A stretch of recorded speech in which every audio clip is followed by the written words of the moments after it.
Hi everybody and welcome back to my channel. Today I'm using these graphic 45 papers. This is their Enchanted Forest collection and there's some really amazing papers in there. And I'm using this one here for the background. I really liked the music notes that are going on and the crowns and all the different text in the background. I just really liked it. So then I took a piece of cardboard, I cut it out from just a postage box and cut it into a shield shape that I'm going to be putting on this layout. And I want to cover it with some more of the pattern paper from the collection. So I picked this floral paper that I really like. I think it's just gorgeous. And I'm going to be tracing the shape of this cardboard piece and cutting it out so I can adhere it down to the shield. So I'm just taking a pencil and tracing the shape around to get a good line so I know where to cut. And then I just grab my scissors and cut out that piece of paper, and then I'll be adhering it down. So I'm grabbing my Tombow Mono Permanent Adhesive. This is a tape runner adhesive and it works really well. I just wanted to make sure that my paper stayed down, so I'm running around the edges and I'm going to put some in the middle too and make sure that my paper is just securely adhered to this cardboard piece.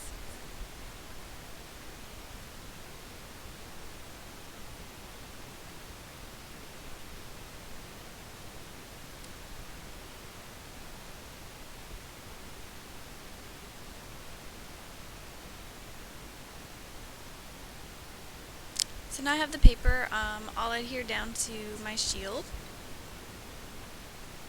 making sure it's down securely. And for my next step, I wanted to take some of my Tattered Angels paints.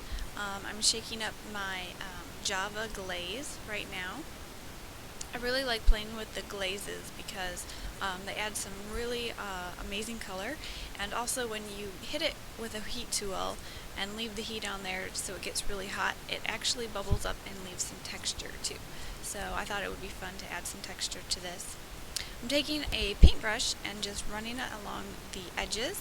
I kind of wanted to cover that cardboard and give it sort of a aged look, so that's what I'm going for here. Now I have the edges all covered, and I was going to stop there, but you'll see my little oopsie moment right here. I accidentally spilled about half of my bottle onto my shield, so I had a little freak out moment where I was just kind of trying to clean things up.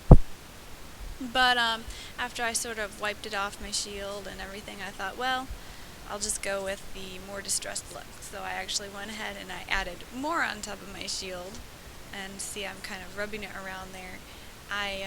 I actually decided I kind of liked the look of it being a little bit more distressed, so I'm going ahead and just rubbing more of that Java glaze on and trying to cover up my little mistake. But in the end, I think it turned out well, and I like the look that it has in the end. So a happy mistake, but always make sure you're keeping a watch on your bottles when you're playing with your paints. So now I'm taking some more glaze. This is the pewter glaze, and it's really nice to add sort of a metallic shine. So I thought my shield should have a little bit more metal on it. So I'm taking some of this pewter glaze and I'm running along the top, and I'm going to put it around some of the sides of that Java glaze too. And when I hit it with my heat tool, I'm going to make sure that I get it nice and hot so it does bubble up. So you'll see here, I'll show you a close-up. You can see some of that shine and that texture that that Java glaze creates. And it's just a really fun product to play with. So now I'm bringing back in my background papers. I just want to kind of lay things out and see how it's going to go. I took another piece of pattern paper from the Enchanted Forest collection, and I just kind of tore it because I wanted some of those jagged edges and sort of an aged kind of look. And I'm just kind of mapping out where I want it to go in the background. I really want some of that torn edges to show from behind the shield, so I'm just figuring out where I want to adhere it down.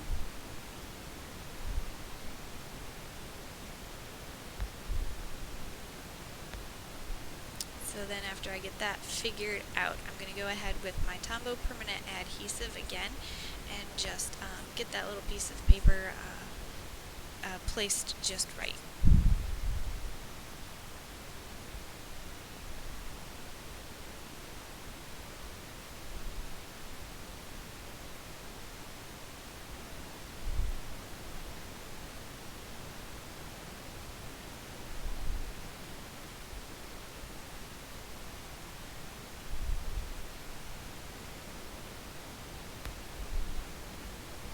So I'm really liking how it's looking so far, so I'm going to go ahead and adhere my shield down. I'm using my Tombow Mono multi-liquid glue, and I'm using the larger size because I really want to get a lot of glue on the back of here so it stays down. I could have also used the permanent adhesive for this as well, but I decided to go with liquid glue for the cardboard. I just really wanted to make sure it would stay down. I'm going to be putting embellishments on top of the shield as well, so I wanted to put a lot of glue and make sure it would stay. I really like this larger tip on the liquid adhesive. It's kind of a rubber tip, and it helps you to just spread this glue out evenly. So it was a really handy tool for this little part here on my layout.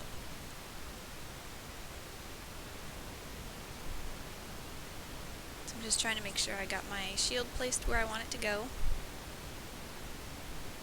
Pushing it down so that glue sticks.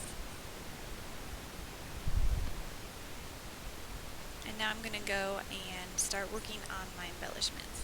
I have some of these white roses here. I picked these up from the dollar bin at Michael's. I always like to pick up some of the cheaper embellishments and flowers, and I like to go with white because I have my Tattered Angels glimmer mists and paints that I can always color them to match any layout, so I go with the white flowers most of the time. For this layout I want to keep them white, but I wanted to add some shimmer, so I'm shaking up my pearl glimmer mist, and I'm just going to put a really good amount of that on these flowers. The glimmer mists do have a little bit of shimmer to them, and there's a lot of different fun colors, and some of them have gold shimmer and different colors. So this is just a sort of a clear shimmer. It doesn't really add any colors, but it really makes the roses stand out and kind of shimmery.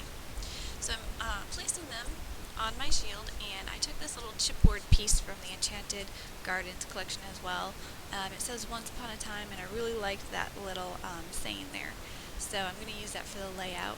I'm taking some twine from my Canvas Corp brands, and I'm just going to put a little bow on the top of this little chipboard piece here.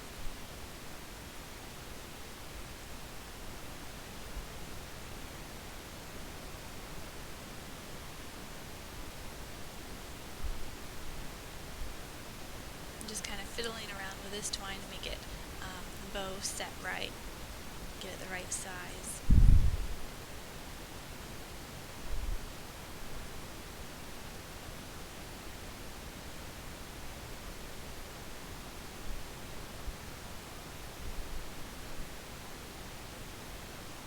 I'm just kind of placing it there between these flowers.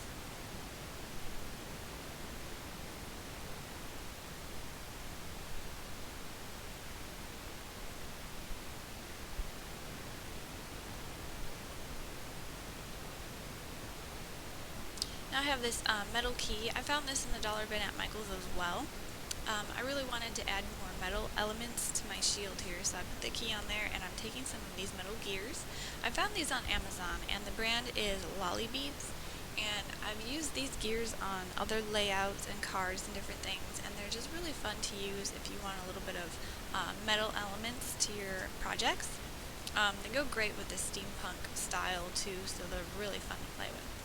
I took this little piece of pattern paper, and I put a sticker from the collection on there that says Princess, and I'm using it as a mat for this little photo here.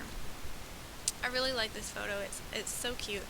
It's my niece, and she is crowning her grandpa, my dad, and I just thought it fit really well with this layout and the theme. And when I got these papers, I immediately thought of my niece because she's always playing dress up and she likes to be a princess, so I thought I'd do a fun little princess layout for her. I might actually give her this layout when I'm done with it. So now I'm going to go ahead and adhere all of my embellishments down. I used a combination of my liquid glue and my Tombow permanent adhesive tape runner to get everything stuck down. So now for the last thing for this layout, I'm going to try to kind of create a curtain on one side of my layout. So I'm taking some canvas fabric and I'm going to sort of ruffle it at the top of the layout on this corner here. I put down some tape adhesive and now I'm just kind of folding and pushing the fabric down into it so it kind of creates ruffles. I did off camera, when I'm done with the video, I did go and I sewed down the top of this curtain with my sewing machine. So that would help it to stay better. But as I was fiddling with it and kind of getting the curtain to look right, I just used the permanent adhesive for this part. Now I'm figuring out where I want to tie my curtain down at the bottom here, and I kind of wanted more of a distressed look on the edges. So I'm going ahead and I'm kind of pulling some of that fabric apart and getting some of the threads to come out because I thought the side looked a little bit like too clean cut. So I want to distress it a little bit.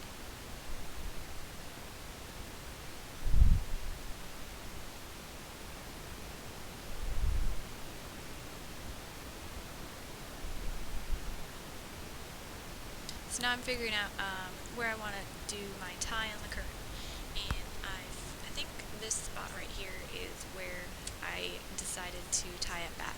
So I'm going to use some more of that canvas cork twine to create a tie on the curtain, and just tie it back in a little knot.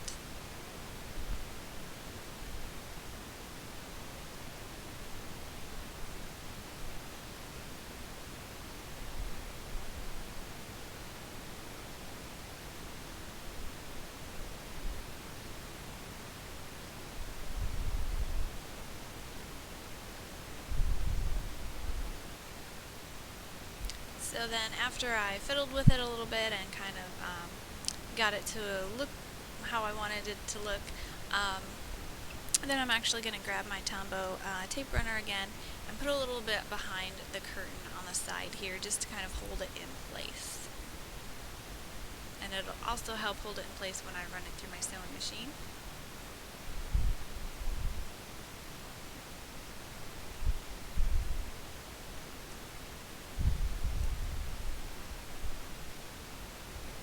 Then I did go back to that twine and I tied it into a little bow. But that's pretty much the layout. Going ahead and trimming off the curtain here to make sure it's not overhanging on the layout. But yeah, so that pretty much finishes this layout. It's really fun, and I can't wait to get back to some of these papers and try some more projects because they are just amazing and they have some really gorgeous patterns. So I'm giving you a closer look at the layout. I will have more pictures over on my blog, some more close-ups of this layout, and just sharing some of the products and some links over there. So if you want to hop over there, that'd be great. But otherwise, thank you so much for watching this video. I'm glad I could share the process with you and hopefully give you some inspiration of how you can use some of these papers yourself. If you liked it, don't forget to click like or leave a comment or subscribe. I always love to hear from who's watching out there. So thank you so much for watching, and hopefully I'll see you again on some of my future videos. Bye.